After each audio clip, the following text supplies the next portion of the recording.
buli muntu azalibwa nayo so nze nasalawo okugye-embracing abasinga bagidduka ne baagala okuba everything everyone is kati nze na-embracing who I am and my uniqueness is what makes me who I am. Damu amutwakulira bulungi nagambye microphone eri wala sembera bulungi abantu bano bakutegeera kyemubuuzizza kimu ennyimba zo buli lwoyimba nange buli lwoddamu oluyimba lunedukuba nange ndigida kirungo ki ekyenjawulo ekiri mu nnyimba zo nemba gasiruko ebirungo biri ebi uniqueness again ekyenjawulo mu buli kimu kyetukola tuyinza okuba nga ffenna tutunda nnyaanya naye gwe ennyaanya zo ozipackaging otya packaging then ekirala work ethic yange I'm very hard working ng'oggyeko obuntuntu bwobwo bw'okuzalawazalawa nze ndi faani wa music we naye character ye agenda ekola ki enzijjako kuba fan nenze kuva dda ne mu obsessions I was a fan of Cindy mu Blue 3 nga vibe ye ngitegeera even when I left obsessions I called her to write my very first song. Wonderful. Yeah, because I believed she could. So that's how much I was a fan. So tetulina mbeera yonna okujjako yenga girina nenze kaneyogereko actually nze nga nze sigirina era nze ndi mirror kyompa kyenkuwa kama so kyabadde zampa kyengezaako muddiza kati naye nga ate si mu ngeri ye gyakireetamu naye just namuwa kye yali anoonya myaka ng'etaano asaba bato ajje mulageko nze nsinga ajje. So I'm like, okay. Because to be honest, mpulira nnyo abantu abagamba bane nange Sheebah lwaki ozizza Cindy. Abannayuganda balina otegeera ekintu kimu. Today is Cindy, tomorrow it could be Minanziza. So tulio waneno kuyambagana. I think people can see my strength in my music. They can see it in my longevity. Nti mbadde webanga bangi bazze ne bavaawo. So I think that your story and get it really strong that people can feel and they want to connect with that energy. Bintu webikyuka nange ngezaako okwekyusa without losing the original Cinderella but adding according to trends gye ziraga. I don't ignore the fact that buli mwaka waliyo style empyeze. There is a new thing that is happening. So ngezaako okugatta kyenina ku kipya kiriwo. So that they don't feel like artist wada. When they see me, they see something current, to be everybody's friend. When I got married and I have 3 children, I don't have the time to socialize. I don't have enough time of meeting emikwano netunywa every day because I have children to raise,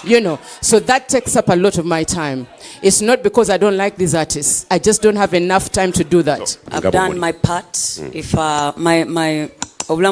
today, I wouldn't regret it because if you look at how many collaborations and people have brought on as artists, banji nyo collaborations nyo nga tewali muntu abadde amumanyi oba oluyimba lwe yalukola naye ne lutabeera lulungi oba ne lutatuuka naye ndukola nyingi nnyo. I've done collaborations that have hit. So I want to ask mchala Cindy engeri gyatwagaliza ennyo gyagambye nti ngenda kubawa ekyokubuuza sokoddemu ekyo kibale ekyange kizemu me I've put my stone on the industry.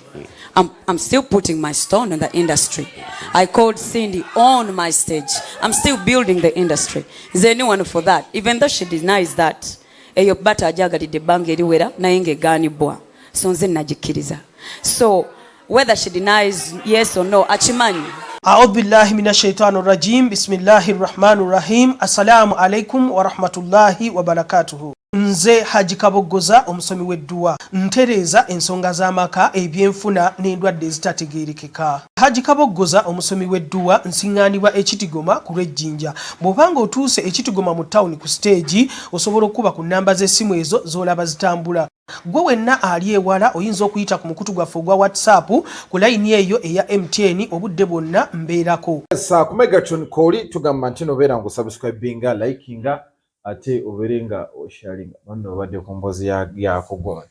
naye kwerinda abaana n'okwepi omusajja oba omukazi kiki bayita okukuula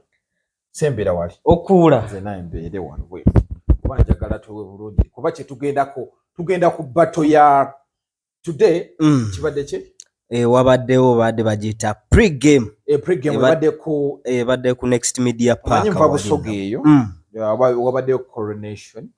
ayakyabazinga tubadde awo iganga naye wantu wala nambadde nakatuuka ne ngamba kansooke ampereza abantu bange butereevu mbaddeyo naggulu obadde ombuuza kye bayita okuula omukazi akuula ddi omusajja omukazi wankuulira kwe kulabika nti omukubye tabbiri yange mutaddemu ensimbi zange ne tukomekereza nga tampaddeeko oyo aba ankudde naye omukazi bwe ne bwe muteekamu obuwumbi kasitampaako kitegeeza okwepiisa kuno oba kabadde kawumbi oba emitwalo 10 oba nusu 10 enva zampadde zibadde worth ekyo oba mutuufu kubola kati olaba nze nange kyempita okukuula nkukwanye nenkukwana nenkuwa ku ssente yange n'otampaako butereevu oba tompaddeeko oba onkudde lwaki oba tompa naye nze kasita ne bwe nkuteekamu ezikola bw'okwatira ku ssente yange kiba kitegeeza onjagala butereevu lwaki ozikwata lwaki nkuyita bebi n'onziramu lwaki bwe nkuweereza ssente oŋŋamba ninzifunye lwaki bwe nkuyita ddiya n'oŋŋamba switi ate n'otampa oba onkudde mulekerawo okukuula naye nga n'abasajja towaayo ssente ekuluma oba ogamba nti akakadde kakola tobawa mukazi muweeyo kimu kya 10 omanye eddiini zino zaagonza ebintu ekimu eky'ekkumi ku mutwalo ziba ssente mmeka nusu 10 okitegeera kakati gwe lwaki ofuna 10 omukyala ne mugabana kiwato ezo zijja kuluma bw'ofuna 10 kwata omutwalo ogumu tezijja kuluma tugamba nti nobeera mu subscribing likinga atubeeringa osharinga Mozart Megaton is my name era nga tubaza okubeera tumutambula naffe najje musize era mugamba tujjanga kwekumira mukutu ogwa Megaton ffe tuwe kubeera nti tukwa information amawulire engeri gye gaba gatambuddemu yonna gye muli ne tubanga tubaweereza mu ngeri enjawulo ganja buza ku bantu abalungi abatwala ku mukutu gwa Megaton Media mukola kyamaanyi nnyo okulabika nti mutugoberera stories zaffe zino tuziteekayo ne muzisharinga then ne musubscribinga ne mulayikinga n'abakomentinga mukola omulimu gw'amaanyi nnyo ffe tuwaayo okulabika nti tubaweereza amawulire agali mu entertainment n'olwaleero tuzze okulabika nti tumenyaamenya mu kaseera kano bwe kiba kiffene nga ffene atandise okuvaamu akawoowo ate kakati leero si lwakuna kintu tukiyingira tunagende takyaddamu kuba lukuŋŋaana kyagola naye trillion abadde agimaliriza abadde akyali anti abadde eno Arua ebadde esembayo akomaawo yeeyongereyo mu diaspora amala akomewo ne bamugambye byakola akutula mawanga nze nakirabye yakubye nnyo abadde naddala eruweera awo yakubira ddala ku barometa kozi nalabyekaawo namboze nga bagamba omuntu ayawulayawula mu bantu banna mukyala we babi itungo Lwabogo ye personal lawyer we Rubongo ye secretary general yakubye nnyo Nobianiri era nange senga nabadde Dani Magic omukulu oli oyo muyiwako ku mazzi omukulu oli asosola mu mawanga ayitiridde bannanga afumba ewe yenna makula so gundi ebadde etya gundi so pre-battle pre-game battle kasuku ekiruba kimukwasisa kasuku ye overall Abitex ne bajjo kyabalema bali babadde bakola gwa ku promoting poko then kati bwe twatuuse ku lunaku lwennyini kasuku yali mu arrangement si mugenda yitawa battle stage okitegeera kati kitegeeza yigundi ye manager w'ekyo ye manager w'ekivulu kyonna ye kalabalaba omukulu kati oyagalire ku gundi bannange nzire eno ate ngambwako kwagaagala naye nga kitandise kitya gundi yasoose sindi azze kikeerezi ani abadde akubiriza she tumulindiridde abadde Zambaali Bulaasi omukasa naye Zambaali enkwata gy'akuttemu egundi tandaze professionalism alinga gwe basoose omanyi gundi engeri gy'aluddeyo sindi Zambaali alinga gwe baanyiza omukono alinga gwe bakwasizza mu nsawo that's why I like this guy gundi aliwa Lwanga oyo mulaba asiima by the way ne statement gye yakuzaawo yabadde kuba kumbwawo nagamba nti tayinza kwerabira bebe cool oshegedde eyamuyamba okubeera nti atuuka wano waali bali ye yamuyamba ofuna omulimu k'NTV butereevu nabanga ajjukirako era ajjukira we twali ku gundi wano ku Victoria University mayi neefuula ekizibu gundi daaga yali ku saidi ya Sindi nga ono omwana Zara Toto ali ku saidi ya Sheebah era bwe bayita ono omwana gundi gwe yasonyiye aliyeni gundi Sandwaliyani naye n'agamba mbu ali tiimu Sindi naye nga gundi esinga numbers eziri ku TV y'egundi awo ye naggulu awo zonna zibadde ku side yani babadde tiimu Sheebah one time bali ku shemu ne balaga mbu bo bali Sheebaholics ng'ono omwana ye ali yani ali yekka bwana Lwanga so ekibaddewo leero nze ng'omuntu okusinziira bwe ndabye ebintu ndabye nga Zambali Blasio Mukasa tabadde bulungi objective mu kintu kino baba bamunyize kikonde n'atandika okwogera nga yenna afombeera gundi eyo debate eyo tubadde tuze mu debate okitegeera debate nga ono ye mukubiriza ate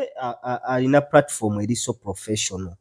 omuntu akubiriza sheeyo ebyobufuzi n'akyaza abantu abali ku kaliba y'abantu nga baminisita baani abantu abali diplomatic obwenkaniddeawo wano kiganye kitya anti kati olaba kuba anti labayo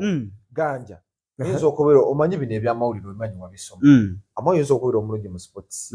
n'obeera omulungi mu entertainment toyinza beera mulungi mu bisatu at least olekako ebibiri butereevu kati ono Blasio mulungi nnyo mu kwaya mulungi n'embaga n'abaga abagole muyite wano so simanyi lwaki by the way simanyi lwaki bwe bali oli omwana nendengera ekimuli wakirira banokolo otya nenzikakana lwaki nga tokkakana nga Yesu akkirira wambulaba ddi ebyo byabaddemu so kaakati simanyi lwaki tebalonze muntu akola mu entertainment yabadde mulungi kati si mulungi kati siyabadde asookikola ddagala swanga lwakuba nti yalaga side ne babadde balina okunoonyayo omuntu okitegeera ng'ali mu muleni ya entertainment kati awe naggulu awo oyinza osanga nga gundi yakikayaniddemu n'agamba mbu akisobola engeri gyakubiriza bali bano babampe entertainment ayawukanira ddala abadde ne side mizani ebadde nga yambizi okitegeera ebadde bwetyo kuba bwe tuba nga twaze mu debate ate Sheebah n'afuukanga moderator okitegeera Sheebah abadde abuuza ebibuuzo sebo nga tagambwako kibuuzo ku kibuuzo nebuuza not really segment ey'okubuuza ebibuuzo yabaddewo era okumanya yabaddewo Zambali atuuse n'agamba nti Sindi buuzaayo Sheebah ebibuuzo byoyagala bisatu ne Sheebah buuzaayo ebibuuzo byoyagala bimeka obyolekeza Sindi bisatu waliwo ne ka segment we kazze ng'abantu abava mu audience babuuzaako balonzeyo babiri we tulabiridde President Raneke ku side ya Sindi ng'awerekereza ekibuuzo eri Sheebah ne tulabayo n'omuwala bamuyita Agi omuwala atera nnyo okubeera ne Cinderella Sanyu naye n'abuuza ekibuuzo kinyumidde nnyo bano abantu ba side ya Sindi obalanga bali so intellectual okitegeera kakati ku ludda lwa Sindi olwa Sheebah tulabye wuziddwa omukayi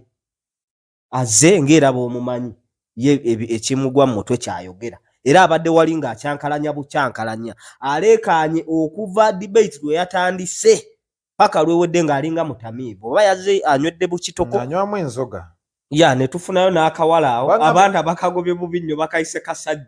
kasajja gwevaayo ekibadde wali Sindi abadde alina engeri gyakatunuula nga tuze ku bibuuzo Sheebah abuuziza bibuuzo ki oba bintu kigundi byakoze ebikolaga nti tabadde objective aliwa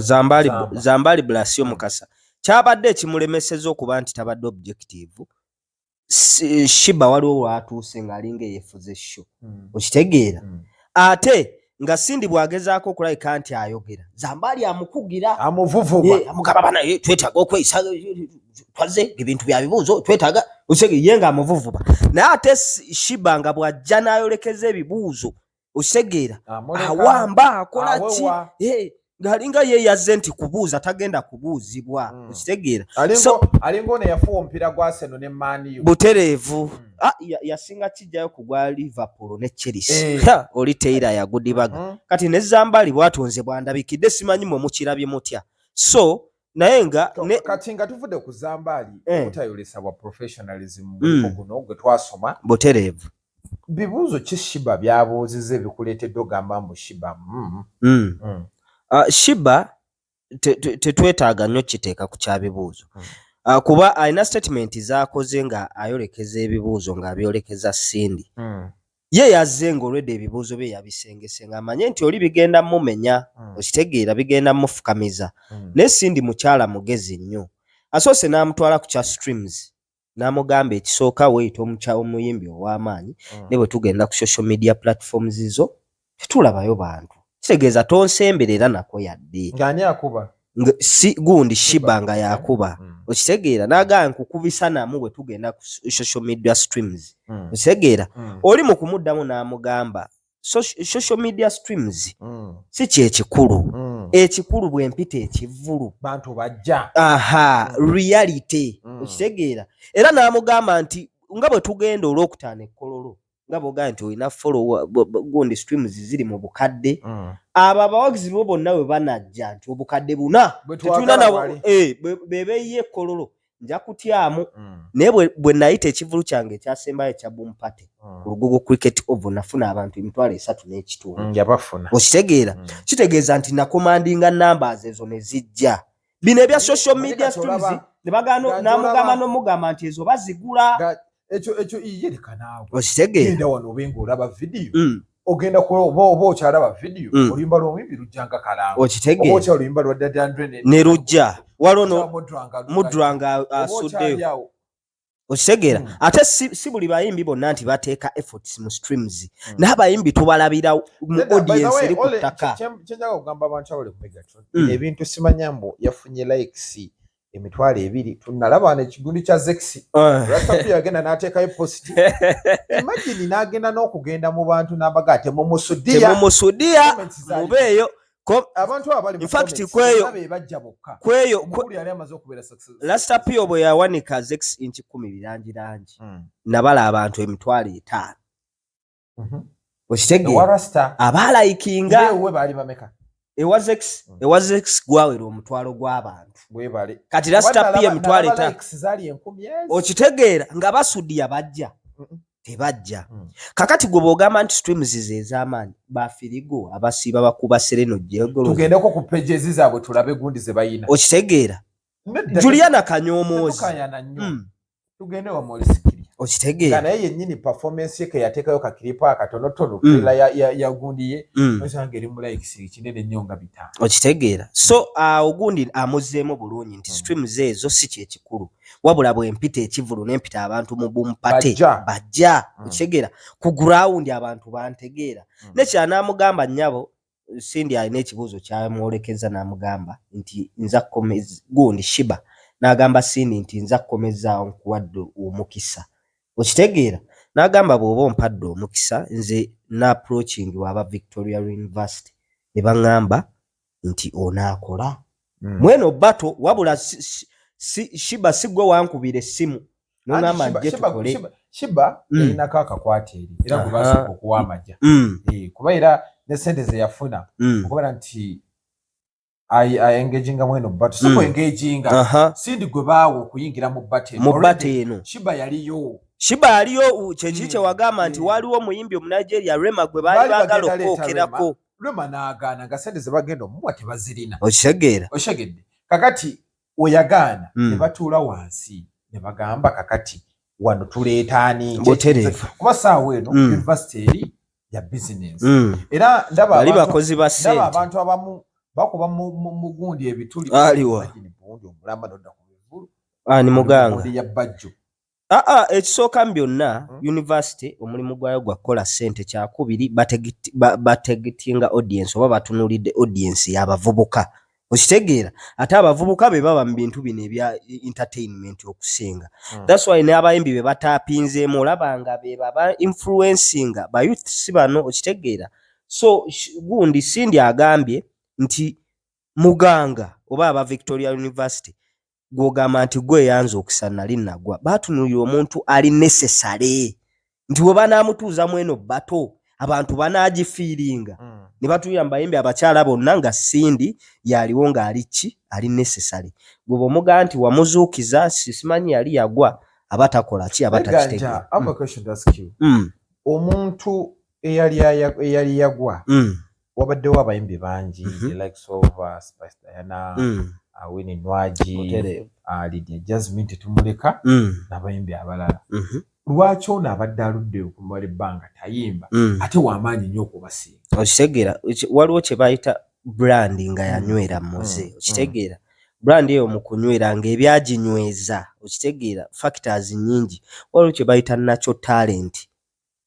Oyo omuwala Sindi alina kye bayita natural talent vocals okitegeera kyakubiri alina kye bayita a producing quality not quantity. Products zafulumye ziri music ziba quality so asobodde okubeerawo mu industry emyaka egisoba mu 15 ate nga si kyangu kuba kati olaba ng'ayimiridde kankoegundi ya Lydia oyo omulaba muyimbi mulungi naye abantu kati bamuzira saawa ena ayina ennyimba mmeka akola vidiyo ennungi ayina body ennungi. Remember in Uganda namunsi yonna tetwembracing abantu babi mbu yali ayagala kakati olaba nina ekintu kye nagamba Uganda tetwembracing abantu munnange tebaagalira ddala bantu n'oba oliko obulemu omuntu omubi olina okuba ng'oli extra talented webale more than talented onabolocho magola obanga ayina mwami yagana omuzanira musajja kalungi nno lwa nnyindo alina amaaso amalungi ne smile n'obumpi kabulamu katono eri muyimbi mukazi amusinga ku ddoboozi wano mu Uganda anti kyekyo kye nkugambye nti olina okuba nti oli more than talented ebiribe wali onsibako akawala kana olumpi luno lwamapinki nakkiriza banna nedda kati olaba nga tuvudde mu byokusala talent bwe bayakutetenkanya nga ne physical appearance tevaayo bulungi mu nsi yonna kamba twaleko ebweru butereevu abazungu abo obalaba olowooza ki ekyatta Michael Jackson bamuvumanga ennyimba butereevu n'agenda n'agiwa naye muolongola mulongo Kadibi oyo omulaba Kadibi baatuuka ne bagira ennyimba emulinga ekitebe ky'eggaali n'agenda n'agiwoola bano abaana ba Nicki Minaj Nicki Minaj akola n'akola bano ne bagira ne babawoolawoola omuyimbi toba mubi by the way ekisookera ddala mu kisaawe ky'okutusanyusa nga tonnasanyusa matu gaffe olina nosanyusa amaaso gano physical appearance nze z'okulaba Juliana eddoboozi limpulikikira bulungi Sheebah yali alabika bubi osege kati ye Sheebah yategeera nti Facebook eno kansooke ekisookera ddala kansooke nnyirire kasikini okalaba nga kamera emeenya okitegeera n'agira kabode kano n'akashepinga bulungi ono omwana alina ogufiga n'agabinanga nene liriwa lino I'm in love baby ono omwana Shakira I'm in love leka ndigide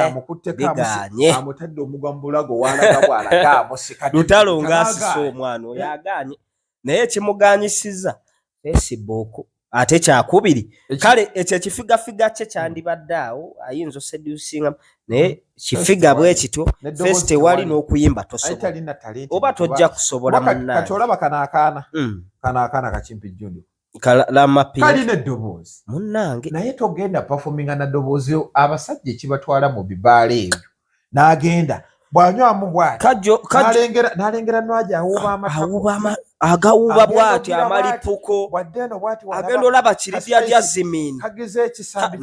Spice alina entumbwe n'ekisambi bannange kashiba kalina kaleesa olubuto kati tugenda tulaba ono gundi tugenda Sindi aleese kasimayiro oli omwana amwenya ne bode ebisambi eri omukazi asinga Sindi ebisambi wano ebintu byogerako bimanya ekisambi agenda n'ayimirira bw'ati ebisambi biringa bya nkoko za kefusi alina bw'ayimirira bw'ati n'akola wano bogoda noga byebyo ebisikiriza abasajja era bino bikusaasira obiraba kusaasira kyali kikazi kirungi ate nga kirina engeri gyekisunda amabina abayimbi ba bandi omukazi omubi eyali talabikako bulungi yali Morini n'atuma ate yanyirira kati mulungi soyinza kuŋŋamba nti Sesha Mayanja mutunuulire bannange gwe wali omwesimbako kingambe mbo wali omwesa Paul yi nkusaleko ebirevu abaana bekola bintu abakazi babandi abo bali bakazi babalaga mukyala Lutaaya mubiwe okitegeera full figure yali mubiwe Kamili Sebo yakola statement n'agamba atya mukirabira awo ekyo full figure tamanchi nenda sono twalina obuwala obulungi Kazani Brown yako Grace Nakimera nzoli omwana kana ivane muzanyi industry badde industry inengeri je tujoga asanga ya pakati na ubo embina binezo pakati chichi lwachi mutwesibako nera baganye nekiridi ya Jasmine kino oluyimba akawowo ndaba lutambula bulungi ensogola ki lida sagala nnyo namwogirako she's beautiful aline empisa chogera bulungi kale omusajja akiraba nga ayagala kirya boyiro omusajja yakigula ko Olutalo yali guma mali ku dosi yali ani yali era ne chwana chwanza sirumba abantu naye gwamwocha ibula gwamwocha kati yabombye taliwo wana bagende banonye ensimbi nenga ensi yonna mu industry zino tetumblessinga naye oguba mu kintu kyonna naye oguba mupiira cheka Ronaldo Cristiano Ronaldo kati otunulira Ronaldo ne Messi kali kamusinga ekitone ebirundi 10 naye ye branding showbiz ya 6 packs weno kasajja kalabika bulungi physically weno Messi ne bapostinga ekifaananyi ne Ronaldo Ronaldo ayinza okubeera mu gundi nga 10 okitegeera nga ali oba mu 10 mu 8 bwe batube basingako 10 naye ng'omanye ekisingo leetera ekyo gwe genda olaba abantu abasinga wagira Ronaldo bakyala showbiz oshegera abakyala bano kabakubisa physical appearance kati Messi ye kyakakubisa kye twayogedde ku Chosen Becky nti ali extra talented nti kisuka onoonya w'omukwatira nga tolabawo ne bana abaana ba Sheebah be ba Cristiano Ronaldo oshegera kati bw'otulira abayimbi nga Basindi Byebe balabika bulungi bali talented imagine ali mu nzaalo nnya naye ssebo ayimirira n'oganti ayimiridde omwami abaddewo Prince agize babadde anti ku gundi nga debate egenda mu maaso najja n'amuwunya ku kkobo ati n'amugira n'awunya kwani kusimukyala yabadde anti abitadde mu firimu esimu ya Sheebah we yabula ate yakirabye sima yagenze n'akwata baganga baalwa nedda si firimu tebiriyo esimu eyo bwe yabula nze nafunye information moze leka nkubuulire tawuni gye bayita Arua mu Uganda wano ye tawuni ekyasinze okubeera ne solidarity ate abantu b'omu Arua kye bayina omuntu yenna gwe bafunayo nga star ng'ali mu limelight praising era Salvador yavuddeyo n'agamba feri tawuni yaffe ya Arua tugimanyi bulungi nnyo n'abantu engeri gye baoperatingamu esimu ya gundi bwe bagiba mu Arua omwo ne bobbiramu mmotoka omuntu alina connections nga bw'olaba Bobi Wine ebiseera ng'akyali ghetto president oba nga bw'olaba bano abaana kati nga Peter wane Kawempe oba Madiru nga bwe bakubba mu Kawempe mu omwaprochinga n'akuba essimu n'agamba baakubiddewa nti twabadde wano bwayise ku kiddeeka tebanzibira egundi awo kuhamba okitegeera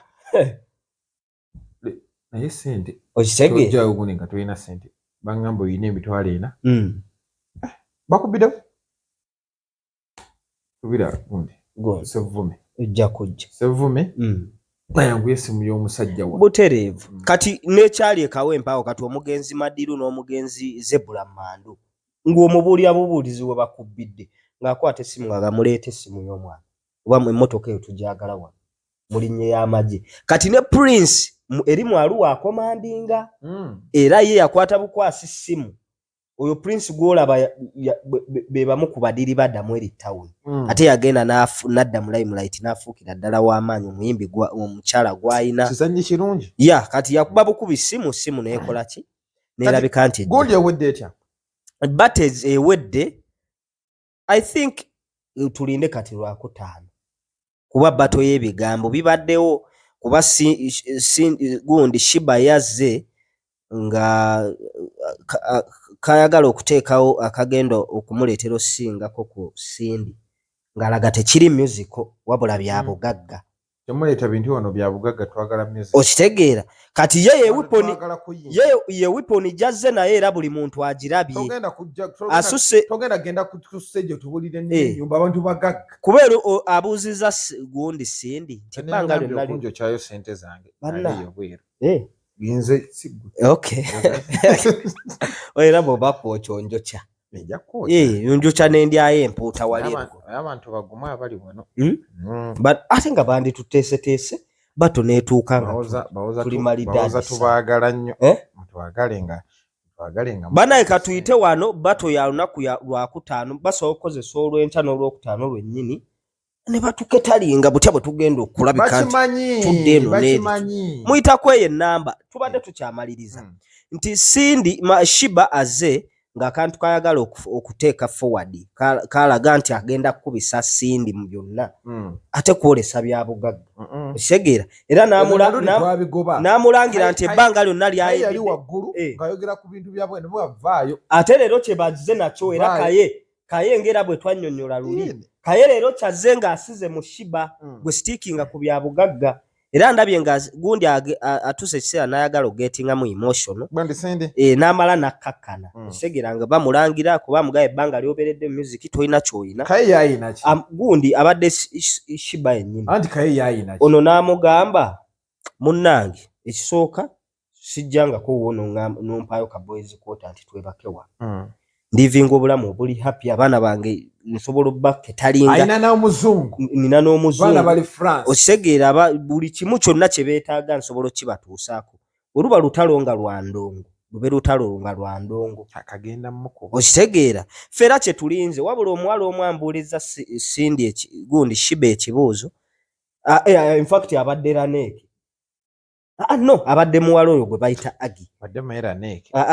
abadde muwala gwe bayita Agi avuddeyo n'agamba tuzze tugoberera ebivvulu byo Sheebah omanyi omuntu bw'aba ayimba live waliwo abamubaakinga naye mbu Sheebah buli wajja okuyimba live bano abamubaakinga bayimba okusinga nedda waliwo ekiwala yayimba 70 bayimba 70 yayimba gundi 30% ekiwala kyo kiyimba mbw abantu babanga abazolla batyo